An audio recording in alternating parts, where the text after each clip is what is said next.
Welcome to Therapy Unplugged, the podcast where two therapists offer insights to the real life issues we all experience. We are your hosts, Sarah Benoit and Meaghan McCullough.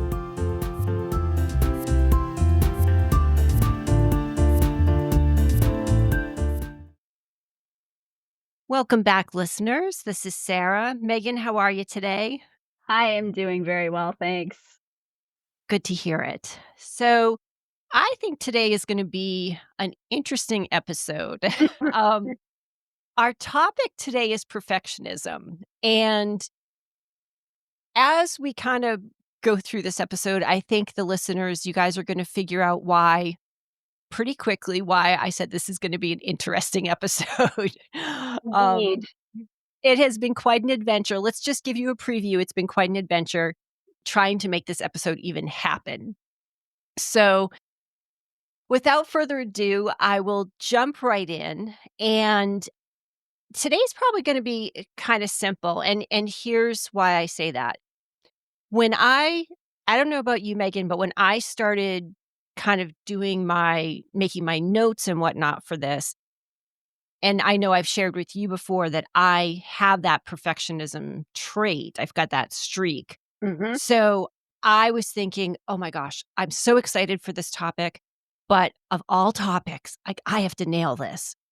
And Oh, the irony, Sarah. right? And so I'm reading through all these different articles and it was pretty cool because I did learn some things.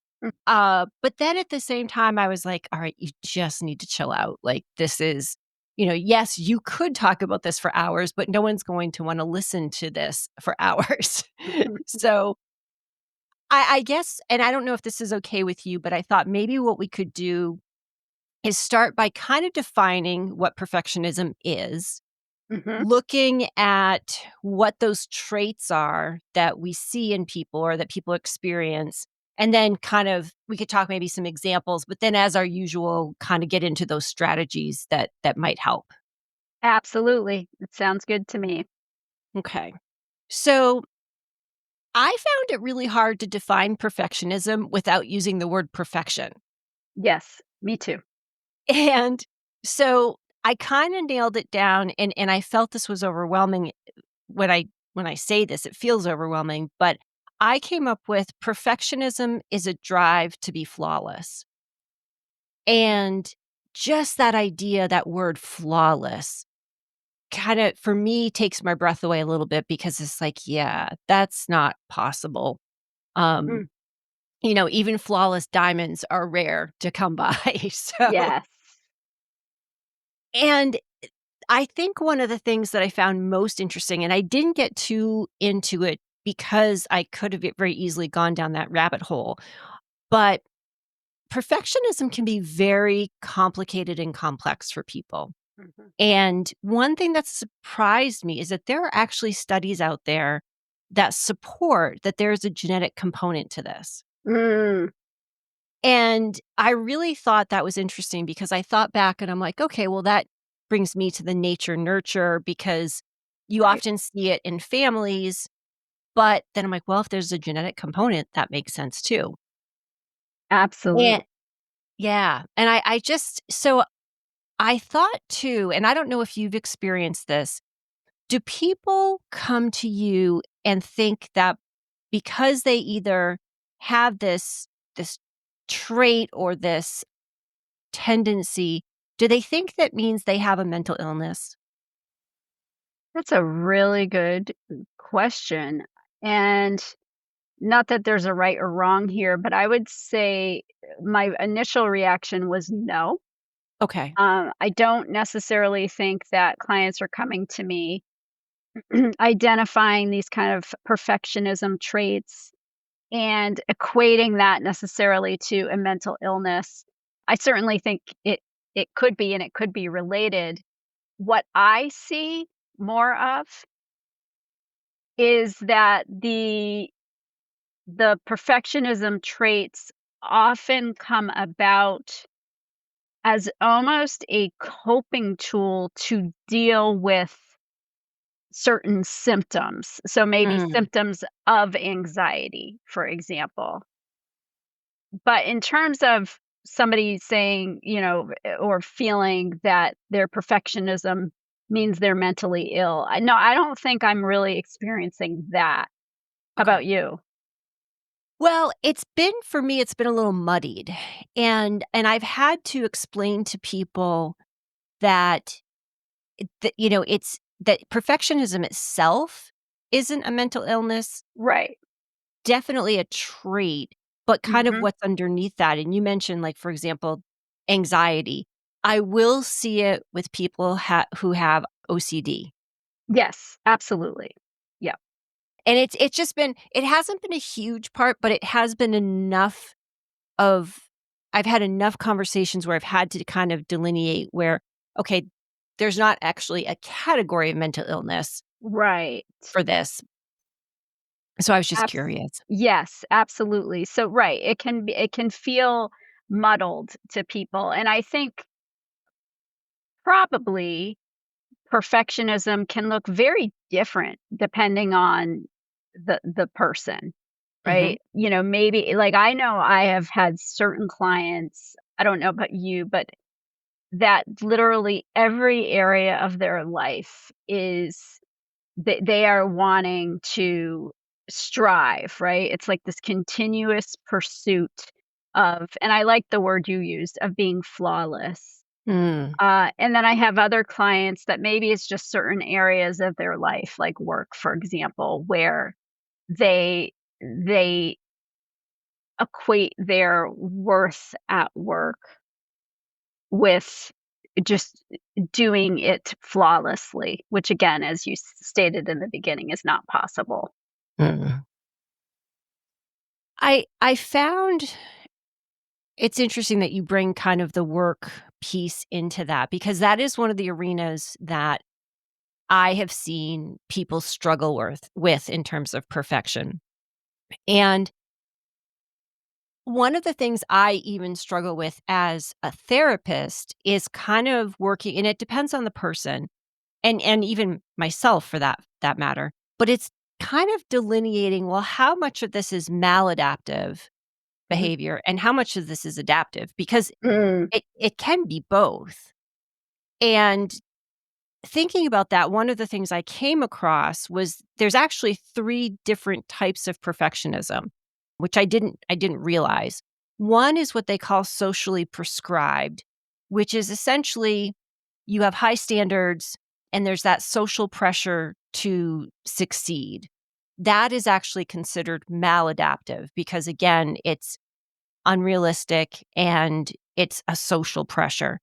Mm. Usually what you'll find is the people that are engaging in that type of perfectionism have a lot of anxiety and they do have low self-confidence, low Mhm. self-esteem. Can I ask a quick question about that? Yeah, of course. Would you say that under this category is where you might see a lot of the, let's say, social comparisons? That Yes. Yeah, okay. Yeah. Yeah. For sure. And that's actually and I won't get too into it right now, but that is one of the coping strategies of trying to work your way out of the perfectionism is to not compare. Right. Yeah.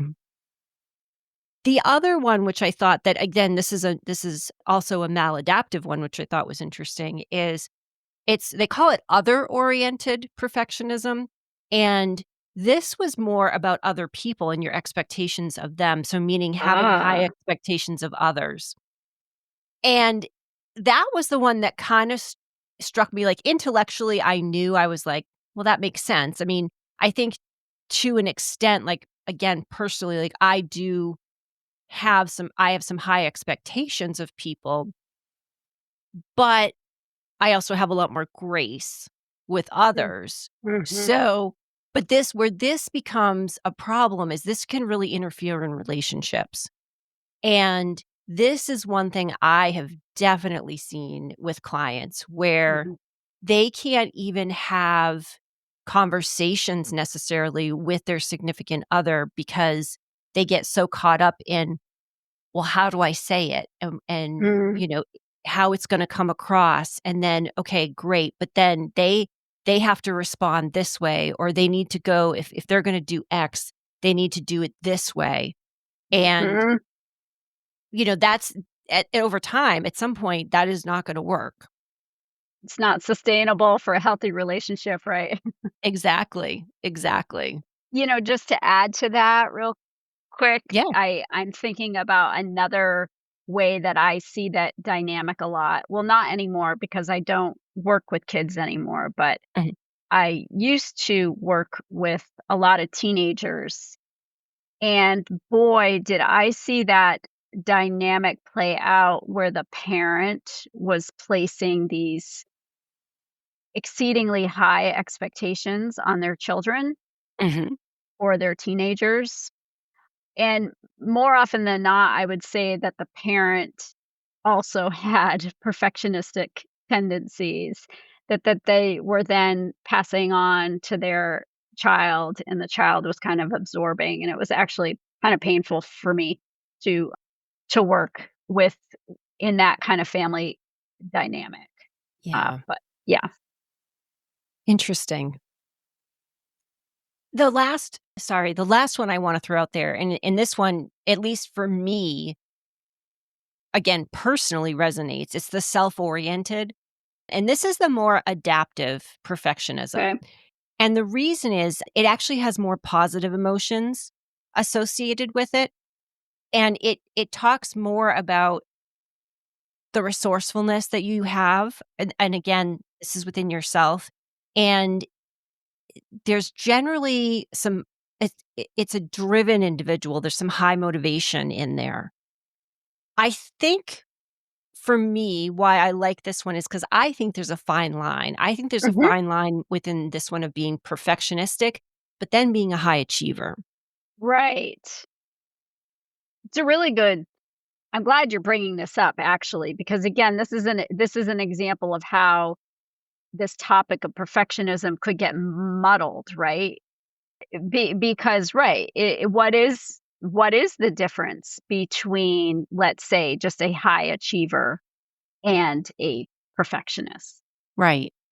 And that's a great question. I mean, listeners, you're gonna laugh at me, but here I am, I'm doing my notes for this, and I don't know where I found it, and take it for what it's worth because it's one of those little online quizzes, and it was a quiz about perfectionism. I'm like, "Oh, I wanna take this because I wanna see, where I am." And I honestly didn't know where I would come out because Mhm. if I had taken this in my 20s, I know I would have been off the charts, perfectionistic, Mhm. unhealthy, in that way. And I did now come out as a high achiever. But the key to that, with at least what I took out of the little blurb, was that a high achiever is okay with failure, and and they're Ah, okay with enough. Like I am enough or this is enough. And that made me smile. I was like, "Okay, that makes a lot of sense." I love that. I love that because as we're talking here, I'm like, okay, so the definition of someone who's more leaning towards perfectionism is making it's a little clearer right now because it's almost like that's what they're lacking, right? So they're high achievers, but they also are probably very, very fearful of failure, or it's failure is almost unacceptable Yes. to them. Okay. Yes, yeah. That is one of the things, like, if we were to jump into the traits, one of the biggest things is that black or white thinking, it's the all or nothing. So you either Mm, succeed or you fail.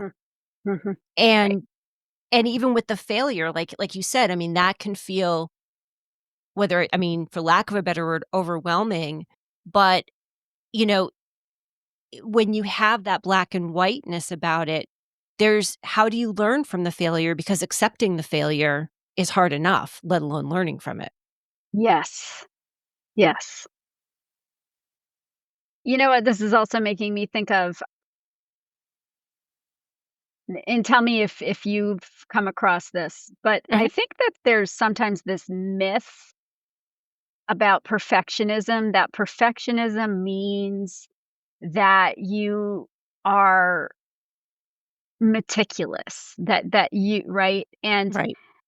I don't think that that's necessarily true. I love quotes. And there's just a really brief quote around Yeah. that I did kind of put in my notes here when I was prepping for this episode. But so this is the quote, and this is someone named Michael Law, and I'm going to be 100% transparent. I have no idea who Michael Law is, but Michael Law, kudos to you for for this quote because I really like it. So he says, at its root, perfectionism isn't really about a deep love of being meticulous. It's actually about fear of making a mistake, Mhm. fear of disappointing others, fear of failure, fear of success. So that's the quote. And Love that. it makes you think. It does, and that's great. It's very interesting. I can tell you personally that that perfectionism streak has has been fear of failure for me, and many times. It has never been about fear of success, but I see that a lot with clients Hmm. because where they are, they may not like where they are, but if they're successful, whatever that's around, whether it's parenting, a job, being a Mm-hmm. friend, taking on a new hobby, that is intimidating because then there's perhaps in their mind a new standard. Well, if I'm good at it, I have to keep being good at it. Exactly. If I'm this successful now, that means I have to double my efforts tomorrow to top it Exactly. or to keep up with it. Yeah. Right, right. And again, I mean, what brings that in, and that's another one of these traits is the unrealistic expectations or standards. Mhm. So if I give you an A plus today, I have to give you an A plus at the very least tomorrow. And okay, but what if you don't? What if it's just an A? What if it's a B? Mhm. You know, and I think again, another one of those traits that comes in is so let's say you're that person. So you're putting all this pressure on yourself and okay, I did a great job today. Oh crap. Now I got to do a great job tomorrow. Mhm. And let's just say something happens and you don't do a great job or you do an average job. And then that inner critic comes in. Mhm. So it's, oh my gosh, I screwed this up or I'm not good enough. Or can you believe what are they thinking? What was I thinking that I thought I could do this or I'd be any good at this or, and it's so easy to go down that rabbit hole. It really is, and, Sarah, I'll just share a little personal thing because this literally just happened, so it's so interesting that you brought that up. Just prior to us recording this episode, I did a hypnosis session with a client, and they absolutely loved it, and they found it very healing and helpful. I love doing hypnosis sessions, but they take a lot of my energy, Mm, and I tend to lean towards I think I've shared before in another episode, I don't consider myself a perfectionist at all, actually, but I will say with certain things, and I would say my job is definitely one of them, I do have high standards. And so what's so interesting about what you just said is when this client said, "Oh my gosh, that was so helpful, so amazing. Can we set up another one next week?" mm, My initial internal thought wasn't, "Oh, this is great," that it was, such a good experience. It was, "Oh my gosh, okay, I hope I can be as helpful to this person next week writing another mm. hypnosis script as I was today." That was my first thought. Wow. Mhm. Interesting. Yeah. So it's interesting. I mean, there's no timeline for this, but because you said this literally just happened to you. So, speaking of things that just happen, I want listeners to not think we forgot about them as to why we thought this would be such an interesting episode. Mhm. But the fact that we were able to pull this off today, because this is what, our 3rd time, third try is the charm, so they say. Yeah, So, I mean, listeners, we were literally supposed to record this, what, a week and a half ago? at least. Yes. And it was kind of a series of events that, I mean, and I don't know, I won't go too into it, but I mean, you had an emergency with your Oh, cat. it's fine. Yes, Okay, yes. I love my cat dearly, and my cat had to come first. Yep. of course.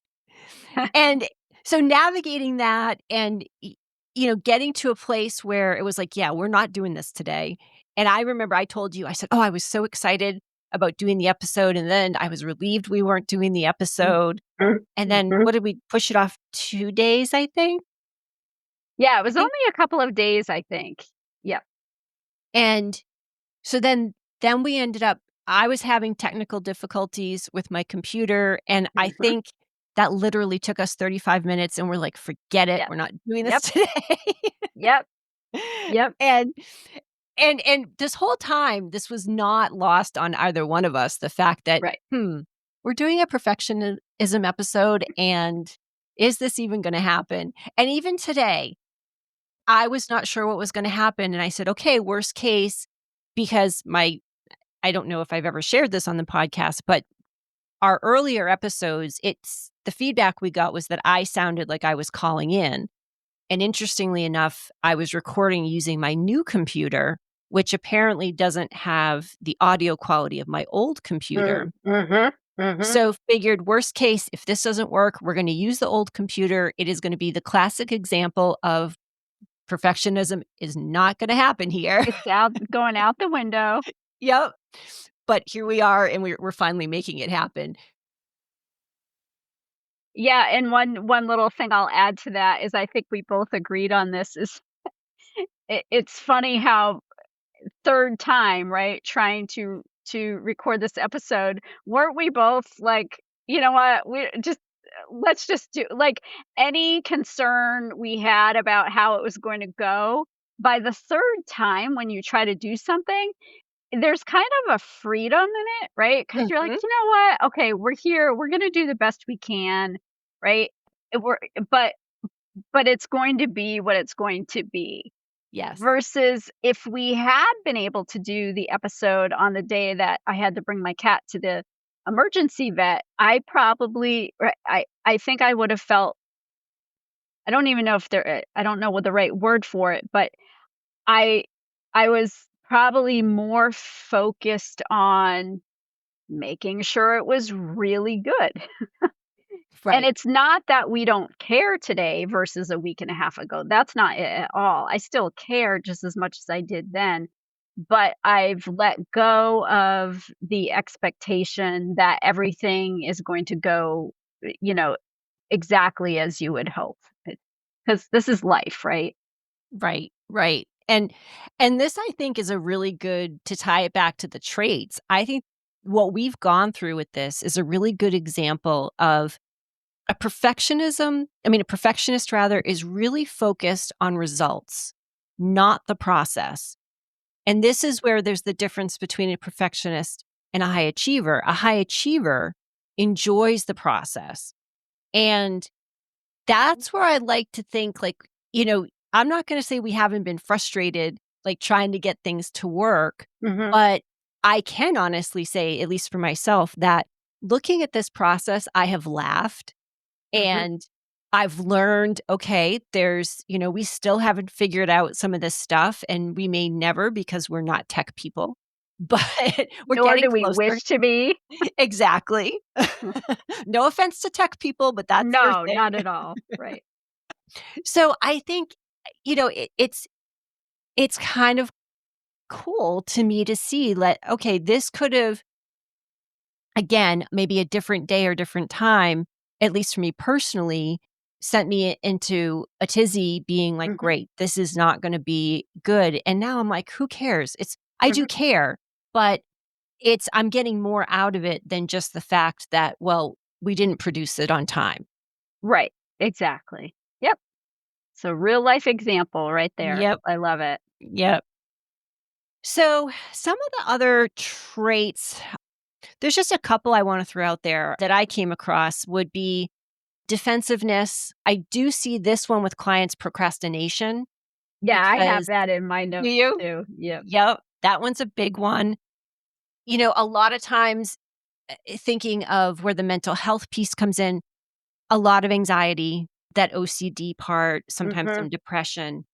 But I think ultimately what it really comes down to is it's a need for control. And Yes. much like the quote that you shared with us, if you think about that fear of failure, that fear of success, fear, fear, fear, fear. Okay, well, it's about control. If I look a certain way, not that is realistic, but then this will fall into place. If I act a Mhm. certain way, if I Mhm. say a certain thing, Right.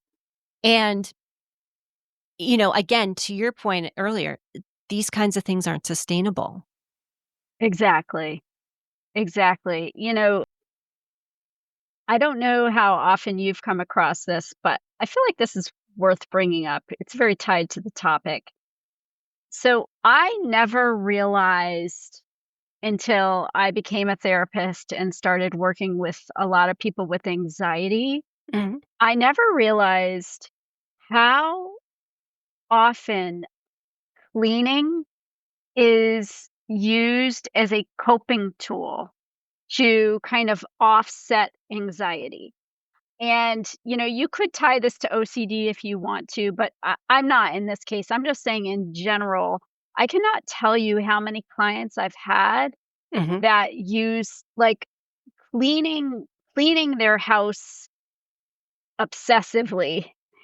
Like we're talking 5 hours on the weekend, like in a day. Now maybe that's not obsessive. Yeah, I'm probably showing my true colors now because I'm not like an overly clean person. So maybe that was a bad example, but I do know that cleaning just comes up a lot, typically with females. I'm certainly not leaving males out here, but it's for me it's been my female clients. Mhm. And if their house does not look perfect, Mm. they don't sleep at night.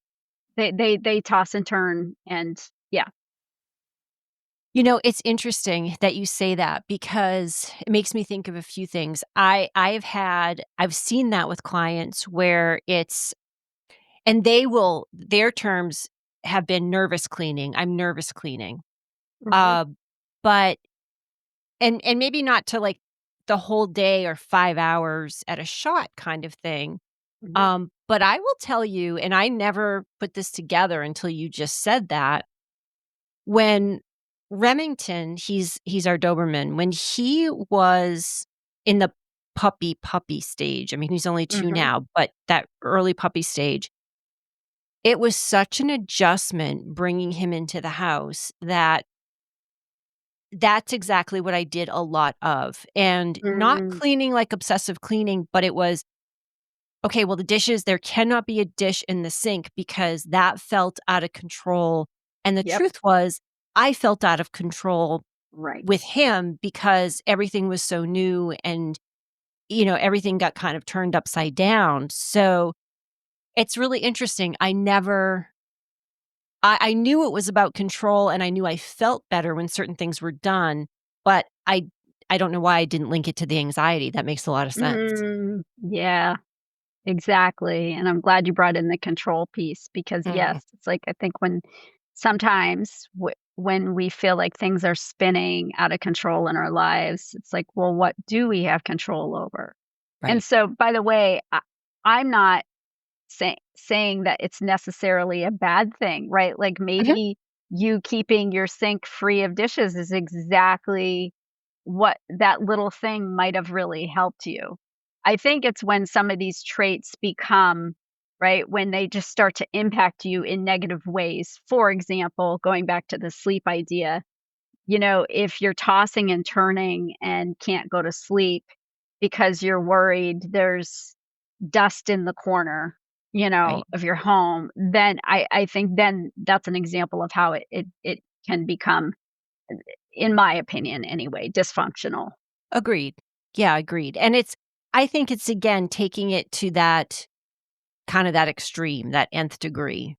Yes. Do you have, before we get into strategies, I mean, do you Mhm. have any other examples of how you see perfectionism playing out with people? Well, I'll give one other example, and you touched on this, but I think it's worth us maybe just talking about a little bit more. And it's the idea of perfectionism being tied to procrastination, Mm, because in a way that seems a little counterintuitive, right? Because we might think of that perfectionistic person as just do all be all, and procrastination might be like something that you would never tie to someone with perfectionistic traits. mhm, But I agree with you. I definitely have examples of clients that are they have these perfectionistic tendencies, but what can happen is that because of the fear, again, and in this case it might be fear of like making a wrong choice or making a wrong decision,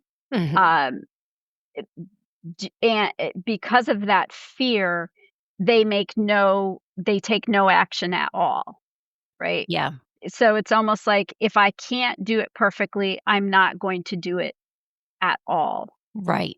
So I do see that a lot in my practice with people with these traits. That's a great point. I didn't, as you were talking, what kind of came up for me that I see happen a lot is it does impede decision making for people. Mhm. And, like you said, whether that's a fear of failure, like, well, if I try it and it doesn't work out, um, Mhm. I see it with decision making around big purchases for people. Well, it has to Yep. be the perfect house, the perfect car, the perfect snowblower. And, I mean, literally spending months, sometimes over a year, trying to make the decision, looking for the perfect option. Yes. You said something too. I was thinking of that word meticulous. And that's one of the things too, where a lot of my clients that have the perfectionism streak, like their house isn't immaculate. Their house isn't, dust free or whatnot. But there is that expectation of themselves. Well, if I'm going to go clean this room, it has to then be perfect. Mhm. Right. Exactly. So, it doesn't have to be the whole house, right? It Yep. can just, and that gets back to what I was saying earlier about you don't have to be a perfectionist in every area of your life for your perfectionistic traits to sometimes take, right, like a dysfunctional turn. Right. Um, it might be in your like, parenting, it might be at your job. Hmm. Um, so yeah, it's just good to be aware of these things. Yeah. Any other examples that you can think of that you want to share? No, I think I feel pretty good about that part. Okay. In terms of strategies, I mean, there's quite a few that I came across, and Mhm. I think, there's a couple that are just the big ones for me that I think also I feel like this is something that we say as a strategy for a lot of our episodes, but a lot of it is challenging that inner critic and, focusing on positivity and positive thoughts. And, even I think a big one, our last episode was on self-compassion. Would you be as critical of yourself? I mean, would you be as critical of your best friend or someone you're close to as you would yourself. No, you're probably gonna have far more grace, you Right. know, and so one of the things, so there's the self-compassion piece, which I think also ties into, that idea of good enough. But I think these things take practice. Be Mhm. because again, I mean, if you've been, let's say all your life you've been leaning or have these leanings towards perfectionism, you are not gonna wake up tomorrow and be like, "Okay, I'm good enough." I'm good. Yeah, right. So, one of the things that I found, and I found this personally to be very helpful, was to practice being imperfect. And I always say this to people, I say this to clients, like, if you are gonna try this, start with something small and something that really doesn't matter or is Mhm. relatively insignificant. Mhm. So, I mean, this is a poor example, but this is just what's popping into my head. So you're setting the table and okay, a perfect table, you're gonna have your napkins in a certain way. What happens if you don't put your napkins out at all? Mhm. And that, again, and maybe it's just you, like, you're not even eating with anybody, you're just eating with yourself. And, Right. okay, I'm not even gonna put that out for myself. And someone, listeners, like, you might kinda be going, "That's really small, and that's" again, like, does that really matter? But for some people, it does.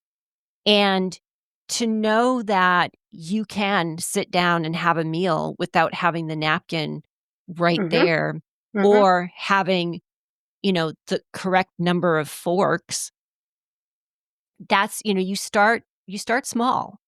And the more you practice it, that's it starts to become ingrained. So when something bigger happens, Right. you can say, "Okay, this is okay. This is, it's okay that this isn't not everything is here," or that kinda thing. I love that. I love that, and you're right, starting small is part of the practice. That's why it's called a practice, right? I love Mhm. that word practice. I use that word on my son all the time, and I think he gets really tired of hearing it. It's like, "I don't wanna practice," but I like the word practice because it's when you're in the process of practicing something, you're not you can't expect perfection. You're Right, just right? You're picking something up that's new, and so there needs to be grace with making mistakes. And I was curious if that's part of it too for you when you suggest this strategy, like, if you're practicing imperfection, does that also mean that you're practicing being okay with making a mistake? right. Yes. Yeah, it's all of that, right? Because Okay. I think part of it too, and this is one thing I share with people is I suggest that they kind of do an inventory of their thoughts and their patterns, like what themes come up, because there might be certain aspects or areas where they're really okay with good enough, and there Mhm. might be others, there's like, "No way, there's no wiggle room on Right. this."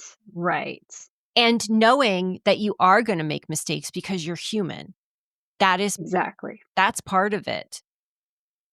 I think I the other thing that's helpful in this for me, this ties to mistakes, is the idea of challenging your own thoughts, meaning using facts. So if you're thinking, okay, X is going to happen. If I don't do this thing, then X is going to Mhm. happen. Mhm. Okay, well, what are the chances of that really being the case? Right. If Mhm. it's a 10% chance, those aren't really good odds. Right. If it's a 90% chance, okay, well, maybe that's Mhm. a different story. But I think it all ties together, and it is like that to me is using your logic and your rational brain, because if you think of perfectionism on the surface, it's not rational because it's not achievable. Exactly. Exactly. So you've gotta bring that, reasonable mind into it. Yes. Right. And one thing I mean, that I haven't put on my list, but it certainly makes sense because you just said the reasonable mind. I think it's also about being centered and grounded, because I think perfectionism itself can feel like a runaway train. And if you're able to ground yourself, be mindful, I think that's also helpful too. Yes, I love it. Okay. Do you have any other strategies? I mean, I know I kind of threw them out in rapid fire, but was there anything that you think I missed or that you have on your list? No, no, I don't think there's anything you missed. You did a great job really with kind of listing them. One thing I'll add, and so I'm not really adding something new here, but it might be just one other way people might want to look at, okay, how can I work on my perfectionism? I want to mention one book, and this is a book that I have I have definitely recommended to many, many clients with these traits of perfectionism. And I might have even mentioned this book in a prior episode, but so the name is The Gifts of Imperfection, and it's by the author Brene Brown. I'm pretty sure Mhm. that we have mentioned Brene Brown before. And I don't need to go into a lot of her strategies because quite honestly, they're similar to the ones you have talked about today. But the reason why I'm mentioning the book is because she calls her strategies guideposts. Mm. And these are guideposts to what she calls I don't know if she actually says this, but the way I interpret it is it's the antidote to perfectionism is learning how to live a wholehearted life. Hmm. And so the book consists of 10 different guideposts towards this wholehearted living.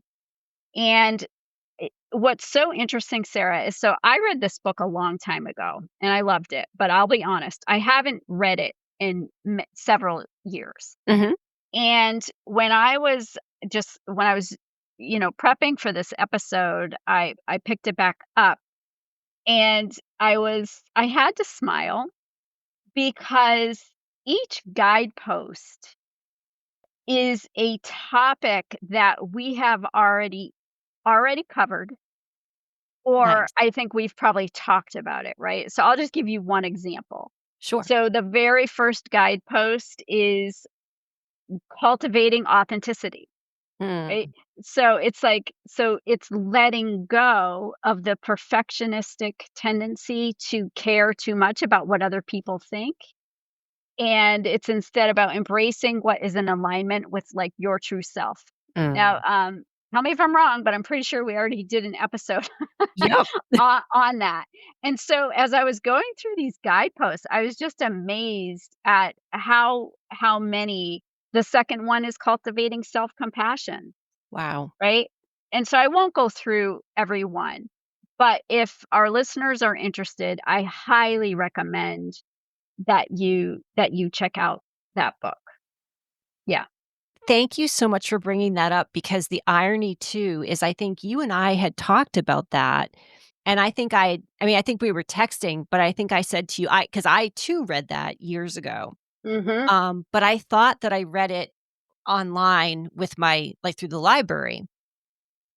Well, it was on my bookshelf in my office, Oh, funny. and so Interesting. yeah, so last week I brought it home, it's in my briefcase, Mm. and you can tell how far I got because I went with "All right, I'm done with this episode because it's either gonna Right, happen or right. it's not." Yep, yep. But thank you for that reminder because that is something I wanna go back and re-review because I do remember it being a great book, and, Mhm. I'm thinking there's things that we can certainly the fact that we didn't even know it, that we were already laying the groundwork, I'm sure there's Yes. more.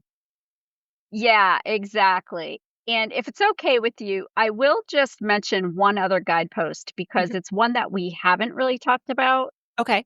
and I'm actually thinking I could see this being another future episode if you're game and if our listeners are interested. Mhm. So so you can put this in the strategy category. the guidepost is cultivating play and rest and letting go of exhaustion and productivity as a status symbol. Ooh, And I love that because that is another thing that I see that is rampant in our society. This yes. idea that if you only get 3 hours of sleep a night, if you're exhausted, if you're go, go, go, somehow that means what? You're you're successful or that you've really figured life out. So productivity as a status symbol, Mm, I think would be a great topic for us to explore. And in this case, I think it's tied to, perfectionism because that it is. There's this sense, I think, of go, go, go, right? And the antidote, the strategy in this case is to actually cultivate this practice of play, practice of rest. So, yeah. I love that. I think that's a great idea, and it was very interesting because as you were saying that, I thought of 2 things, one of which is I have a lot of conversations with people around toxic productivity. And Mm, to your point where we strive for this and that somehow it means we've arrived. And I love the idea of play because that is something I have these conversations daily with people. What are you doing for fun? What are you mhm, doing that you yep, enjoy? Because that's what recharges our batteries. What hobbies do you have? Are what adventures are you willing to try in terms of mhm. doing something new? And I would love to do an episode around this. I think that would be so much fun. Oh, great. Good. I'm looking forward to it. Me too. Okay, listeners. Well, as always, don't forget to like and subscribe. If you have any thoughts or ideas that you want us to know about, leave them in the comments section wherever you get your podcasts, or feel free to email us at therapyunpluggedpodcast@proton.me. And tune in next time when we are going to be talking about accountability, owning our own stuff. All right. Looking Thanks. forward to that one too. Yeah, this will be fun. Yeah. All right. Thanks, everyone, and be well. Take care.